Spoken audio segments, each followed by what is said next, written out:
ভারতীয় আধিপত্যবাদ বিরোধী অবস্থানের কারণেই হয়তো বিএনপি এবার বাবর ভাইয়ের মতো মানুষদেরকে মন্ত্রণালয়ে দেয় নাই। আমরা ভেবেছিলাম এর আগে সফল স্বরাষ্ট্র প্রতিমন্ত্রী ছিল আমাদের লুৎফুজ্জামান বাবর ভাই, এবার হয়তো তিনি স্বরাষ্ট্রমন্ত্রী হবেন।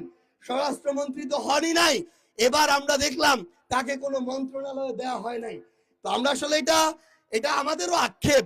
আমরা তো চাই ভালো মানুষদেরকে ভালো জায়গায় দেখতে।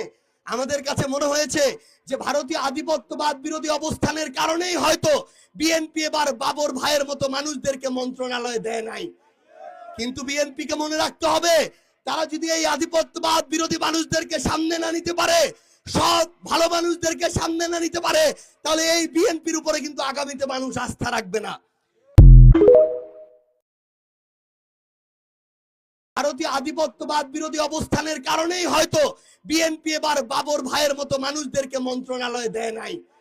আমরা ভেবেছিলাম এর আগে সফল স্বরাষ্ট্র প্রতিমন্ত্রী ছিল আমাদের লুৎফুজ্জামান বাবর ভাই, এবার হয়তো তিনি স্বরাষ্ট্রমন্ত্রী হবেন। স্বরাষ্ট্রমন্ত্রী তো হনই নাই, এবার আমরা দেখলাম তাকে কোনো মন্ত্রণালয়ে দেওয়া হয় নাই। তো আমরা আসলে এটা আমাদেরও আক্ষেপ।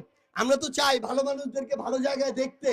আমাদের কাছে মনে হয়েছে যে ভারতীয় আধিপত্যবাদ বিরোধী অবস্থানের কারণেই হয়তো বিএনপি এবার বাবর ভাইয়ের মতো মানুষদেরকে মন্ত্রণালয়ে দেয় নাই।